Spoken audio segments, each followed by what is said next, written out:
त्याच्यामध्ये मराठवाड्यातले असणारे 3 उमेदवार आहेत। औरंगाबादचे उमेदवार आहेत अफसर खान, जालना जिल्ह्याचे आहेत उमेदवार प्रभाकर बखलेजी आणि बीडचे असणारे उमेदवार आहेत अशोक हिंगे। या तिघांची ही निशाणी गॅस सिलेंडर आहे, हे आपण सगळ्यांनी लक्षात ठेवलं पाहिजे। मित्रो,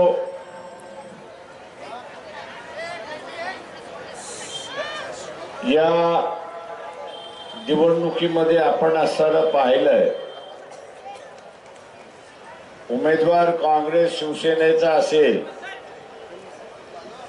किंवा भारतीय जनता पक्ष शरद पवार, भारतीय जनता पक्ष अजित पवार आणि एकनाथ शिंदे यांचे उमेदवार आपण बघितले तर एकाच समाजाचा आहे। औरंगाबाद मधला त्याचा असणारा फरक आहे, एवढीच असणारी परिस्थिती आहे। हे नुसते एका समाजाचे नाही तर हे नात्या गोत्याचे आहेत, हे आपण असं लक्षात घ्या। हे सगळे मराठा समाजाचे आहेत, पण तेही श्रीमंत मराठा समाजाचे। जरांगे पाटील यांनी उभा केलेला जो मराठा समाजातला वर्ग आहे त्याच्यामधला एकही उमेदवार दिलेला नाही। सत्ता ही मराठा समाजाच्या नावाने, पण प्रत्यक्षात ही असणारी सत्ता घराणेशाहीच्या हातामध्ये, हे आपण लक्षात घ्या। ही घराणेशाहीच्या हातामध्ये आहे आणि म्हणून मराठवाड्याचा विकास झाला नाही। आपण बोलतो की मराठवाड्याचा विकास झाला पाहिजे, रेल्वेसाठी इथे लढा द्यावा लागला, मीटर गेज पासून ब्रॉड गेज करायला, पण ब्रॉड गेज झाली,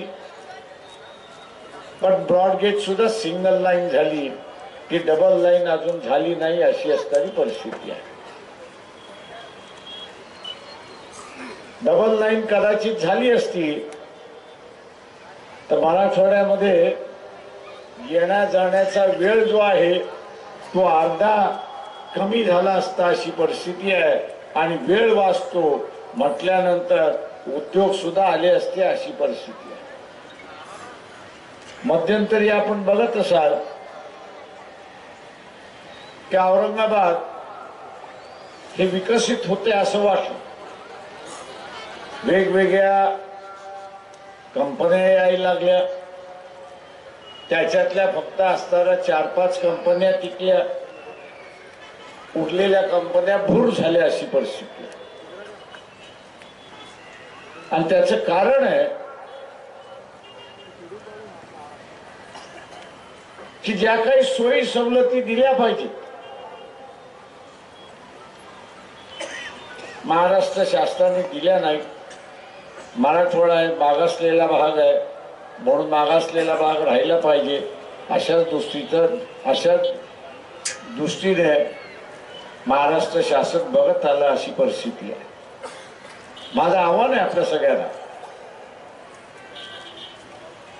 की आपल्याला असणारं हे बदलायचं असेल तर इथलं सत्ता परिवर्तनातलं बदल झालं पाहिजे। आणि सत्ता परिवर्तनातला बदल झाला तर मराठवाड्याचा विकास झाल्याशिवाय राहणार नाही, हे आपण लक्षात घ्या। ज्या घराणेशाहीला आपण सत्ता देतोय, ज्या घराणेशाहीला आपण असणारा सत्ता देतोय, ते शरीराचा एक डावा हात आहे आणि एक उजवा हात आहे।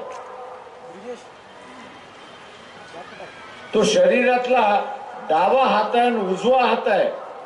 सत्ता उजव्या हातात आली काय, डाव्या हातात आली काय, ती शरीराकडेच आली म्हणजे कुटुंबाकडे आली, अशी परिस्थिती आहे। आणि म्हणून आपल्याला या ठिकाणी नाचवण्यात आलं। इलेक्शनच्या वेळेस हे दोघं कोंबड्यांसारखे झुंजतात आणि आपल्याला असं वाटतं की यांची झुंज खरी झुंज आहे, पण यांची झुंज ही नौटंकीची झुंज असते. आपण लक्षात घ्या. देखावा असतो, फसवागिरी असते. इलेक्शनच्या दिवशी मतदान झालं की दुसऱ्या दिवशी दोघं एका हॉटेलमध्ये खाताना आपल्याला दिसतात आणि मग आपण म्हणतो अरे बाबा आत्ता तर भांडत होते ना, आत्ता कसं जमलं. त्यांचं भांडण कधीच नव्हतं. तुम्हाला फसवायचं होतं म्हणून भांडण होतं. काही प्रमाणात असणार तीच बाब या ठिकाणी होते हे आपण लक्षात घ्या. मी इथल्या मुस्लिम बांधवांना सांगणार आहे की मुस्लिम मतावरती तुम्ही असताना सीट जिंकू शकत नाही अशी परिस्थिती आहे. चंद्रपूरमध्ये काँग्रेस पक्षाची असणारी उमेदवार मिसेस धानोरकर यांनी स्टेटमेंट केलं. जिंकणारी बाई होती असं मी त्या ठिकाणी मानतो. तिने स्टेटमेंट असं केलं की जिल्हा परिषदेची सत्ता, आमदारकीची सत्ता आणि खासदारकीची सत्ता ही कुणबी समाजातच असली पाहिजे. तिने स्टेटमेंट काय केलं की जिल्हा परिषदेची सत्ता, नगरपालिकेची सत्ता, आमदारकीची सत्ता, खासदारकीची सत्ता ही कुणबी समाजातच राहिली पाहिजे. चंद्रपूर मधल्या मतदारांनी सांगितलं आता तुला आम्ही बघतो, आम्ही तुला बघतो. आणि आता चंद्रपूर मधल्या ही सीट तिसऱ्या क्रमांकावरती गेल्या असे मला लोक त्या ठिकाणी म्हणत होते की फक्त कुणब्यांना मतदान पाहिजे असेल तर कुणब्यांनीच मतदान करावं, आम्ही कुणब्यांच्या विरोधात मतदान करणार, ही भूमिका त्या ठिकाणी झाली. एका समाजावरती इलेक्शन जिंकता येत नाही. तुम्हाला सर्वसमावेशक व्हावं लागेल आणि सर्वसमावेशक झाल्यानंतरच निवडणुका या ठिकाणी जिंकता येतील अशी परिस्थिती आहे. आज या औरंगाबाद मध्ये चर्चा आहे की वंचित बहुजन आघाडीने एक मुस्लिम उमेदवार दिला. जे बोलतात आहेत मी त्यांना असताना विचारतो की विधानसभेमध्ये याच MIM-ने वंचितच्या पाठीत खंजीर खुपसला की नाही एवढं फक्त असताना सांगा.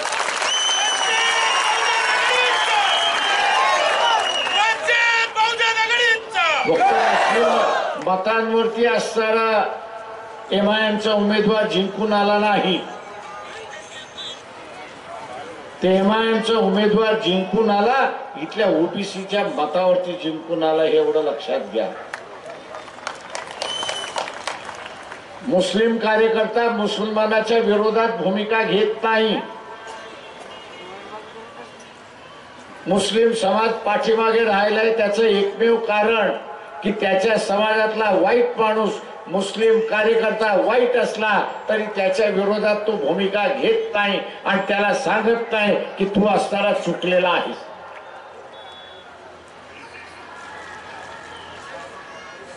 ती मग ओवेसी असेल किंवा इतर कोणी असतील, युती केल्यानंतर युतीचा धर्म हा निभावावा लागतो. तो निभावता येत नसेल तर युत्या करू नका.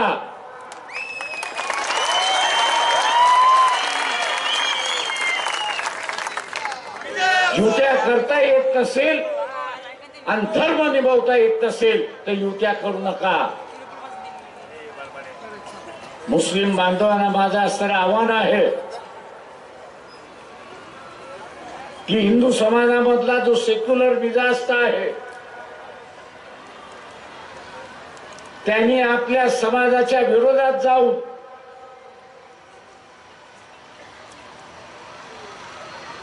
सेक्युलर उमेदवार आणि सेक्युलर राजकारण या देशामध्ये उभारला पाहिजे म्हणून त्यांनी असताना एका मुस्लिम माणसाला मतदान दिलं. त्याची कदर तुम्हाला आहे की नाही? आणि मुस्लिम बांधव हे जर कदर करणार नसतील तर येत्या काळामध्ये तुमच्या बरोबर कोण उभा राहणार नाही हे लक्षात घ्या. इथल्या मौलवींना सुद्धा इशारा देतोय की मानवतेच्या नात्याने आम्ही तुमच्या बरोबर उभे राहू, पण तुम्ही सुद्धा मानवतेच्या नात्याने माणुसकी बरोबर आणि सेक्युलर बरोबर उभं राहायला त्या ठिकाणी शिकलं पाहिजे. फक्त माझ्या धर्माचा आहे आणि म्हणून सर्व गुन्हे माफ अशी असणारी भूमिका घेणार असाल तर जे बीजेपीचं राजकारण आहे, मुसलमानांना वेगळं पाडण्याचं जे राजकारण आहे ते यशस्वी इथला मौलवी आणि इथला मुस्लिम समाज करतोय हे आपण सारा लक्षात घ्या. बीजेपीच्या राजकारणाला यशस्वी कोण करणार असेल तर इथला असणारा मौलवी करणार आहे आणि इथला असणारा मुस्लिम बांधव करणार आहे हे आपण लक्षात घ्या. इथल्या हिंदू समाजामधल्या सेक्युलर विचाराचा जो हिंदू समाजातला जो सेक्युलर विचाराचा आहे त्यांनी असं सांगितलं की मी धर्म बघणार नाही, मी धर्म बघणार नाही, त्या माणसाचं कर्तृत्व बघणार आणि त्याला मतदान त्या ठिकाणी देणार. त्यांनी मागच्या वेळेस दिलं, ते मागच्या वेळेस दिलं. जी मुसलमानाची भावना की आम्हाला इथे असताना हिंदू मतदान देत नाही आणि जिंकत नाही ती सगळी पार मोडीत काढली अशी परिस्थिती, ती पूर्ण मोडीत काढली आणि या देशातला सेक्युलर हा मुसलमानाला सुद्धा जिंकू शकतो हा इतिहास त्यांनी निर्माण केला. हा इतिहास निर्माण केला. हा इतिहास तुम्हाला कायम करायचा आहे की नाही हा त्याच्यातला महत्वाचा भाग. हा जो इतिहास निर्माण झालेला आहे तो इतिहास तुम्हाला कायम ठेवायचा आहे की नाही हा त्याच्यातला असणारा महत्वाचा भाग.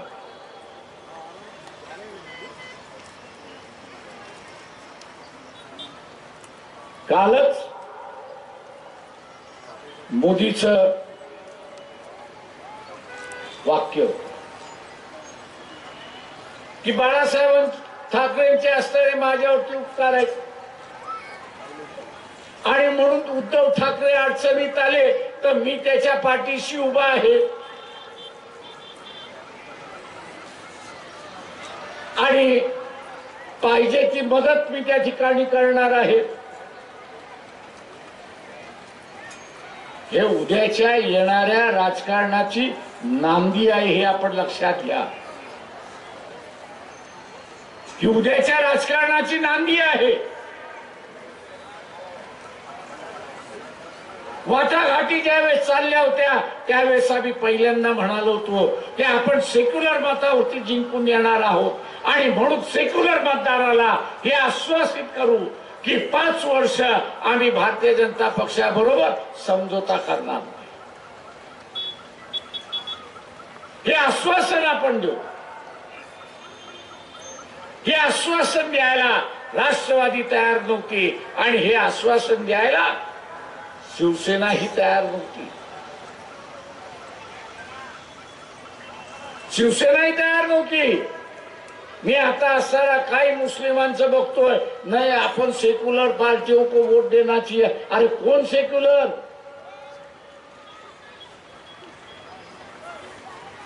कोण सेक्युलर? 25 वर्ष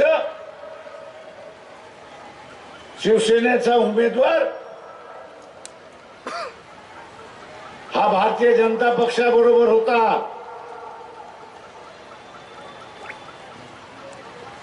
भारतीय जनता पक्षाबरोबर होता. तिथं जमलं नाही की मुद्दामून फाटून घेतलं की आपल्याला 48 जागा जिंकायच्या आहेत आणि म्हणून फारकत घेऊन इथे असणारी युती घेतली. आम्हाला शंका होती म्हणून आम्ही म्हणालो की बाबा सेक्युलर मतदाराला आश्वासन देऊ की 5 वर्ष आम्ही त्या ठिकाणी जाणार नाही, बीजेपी बरोबर जाणार नाही. आश्वासन दिलं नाही आणि इलेक्शनच्या दरम्यानच आपल्याला दिसतंय की मोदी हे सांगत सुटलेले आहेत की काळजी करू नका, उद्धव ठाकरे आणि त्यांची सेना आपल्याकडे आल्याशिवाय राहणार नाही, आल्याशिवाय राहणार नाही. हे संकेत आहे, ही दिशा आहे. आणि मग मी इथल्या मुसलमानांना विचारतो किस जबान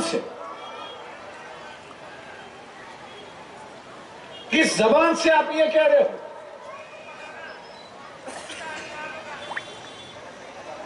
कि शिवसेना जो है ये सेकुलर हो गई, सेकुलर मिजाज का दिमाग हो गया. कांग्रेस ने एक वॉशिंग मशीन का एडवर्टाइजमेंट दिया और कहा है कि मोदी जी वॉशिंग पाउडर डाल के उनको धुलाते हैं और उनका दाग जो है, दामन का दाग जो है वो निकल जाता है. मैं इन मुसलमानों से पूछना चाहता हूं कि कांग्रेस ने ऐसी कौन सी मशीन निकाली है, कांग्रेस ने ऐसी कौन सी मशीन निकाली है कि जिसमें उसको अंदर डालो और धार्मिक आदमी जो है वो सेक्युलर बन जाता है, पूरी विचारधारा उसकी बदल जाती. मुखौटा तो हर वक्त कोई बदलता रहता है, लेकिन मुखौटे के पीछे जो असली तस्वीर है वही सामने लेने की चलिए. ये मुखौटा जो है ये दिखावा.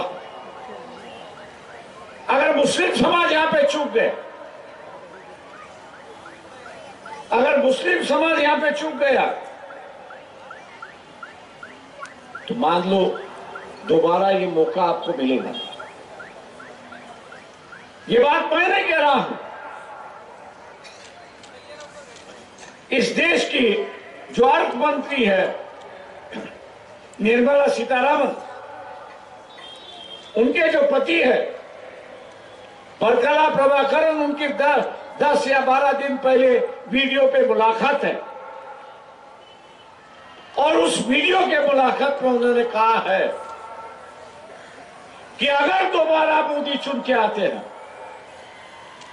तो संविधान के बचेगा तो नहीं, लेकिन उन्होंने मुसलमानों को आगाह किया है, ईसाइयों को उन्होंने आगाह किया है और ये कहा है कि अगर बीजेपी और मोदी दोबारा सत्ता पर आते हैं तो मुख्यमंत्री के वक्त में जो गोधरा में हुआ, मुख्यमंत्री के वक्त जब गोधरा में हुआ और प्राइम मिनिस्टर होते हुए जो मणिपुर में हुआ कत्लेआम जो हुई, वही सिलसिला वो कह रहे हैं कि भारत के गली गली में होगा, भारत के गली गली में होगा. ये कोई छोटा मोटा आदमी नहीं है,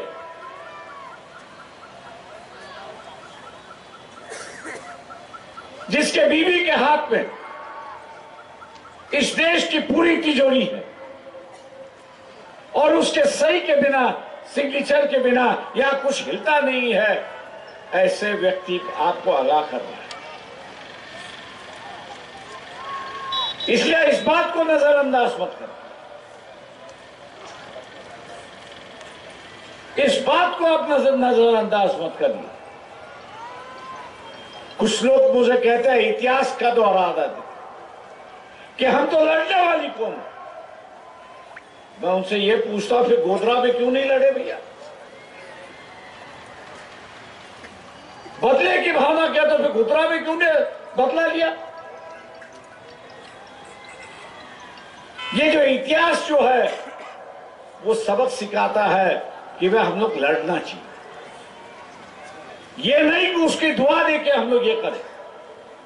अगर हम लड़ेंगे नहीं तो अपने आप को बचाएंगे नहीं, और लड़ना है तो या इस बार वोट के माध्यम से लड़ना है, और यही देखना है कि हम लोग दोबारा इतिहास इस औरंगाबाद में दोबारा।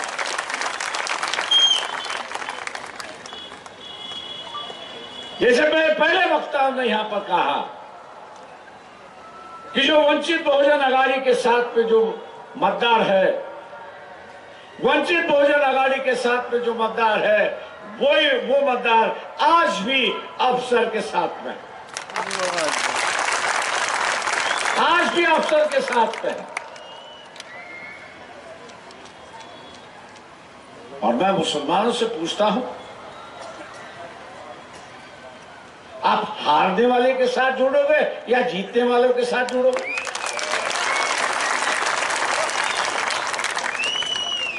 गलतियां तो मुसलमान करते आ रहा है।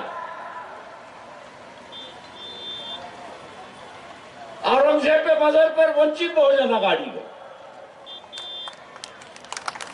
मोहम्मद पैगंबर का बिल जो है वो वंचित बहुजन अघाड़ी ले आई। हिजाब के खिलाफ यही सम्मेलन होने वाला था और उस लड़की का सत्कार होने वाला था। कौन कह रहा था? तो यह वंचित बहुजन अघाड़ी थी। अब मैं नहीं समझता कि आपके रुझान जो है वो कांग्रेस की तरफ है कि जिसने आपके समाज को एक उम्मीदवारी नहीं, महाराष्ट्र में एक भी उम्मीदवारी नहीं, राजस्थान में एक उम्मीदवारी नहीं, मध्य प्रदेश में एक उम्मीदवारी नहीं, और मुसलमान आज ये कह रहा है कि हम कांग्रेस के साथ जुड़ो। जो गलती आप लोग ने पिछली बार की, मुस्लिम समाज ने तो पिछले बार जो गलती की और उसकी वजह से बीजेपी आई है, आज उसकी वजह से बीजेपी आई है। इस बार भी अगर मुस्लिम समाज गलती करेगा, इस बार भी अगर मुस्लिम समाज गलती करेगा तो बीजेपी आने का दोष जो है वो मुसलमानों पर यहां पर होगा। मुसलमान क्या चाहता है कि बीजेपी की सरकार ना आए, नरेंद्र मोदी प्राइम मिनिस्टर ना बने। वंचित बहुजन अघाड़ी भी वही एजेंडा लेके चली है। फिर आपको जुड़ने से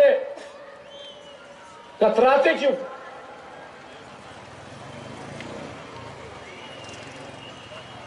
आप जोड़ने से कतराते क्यों?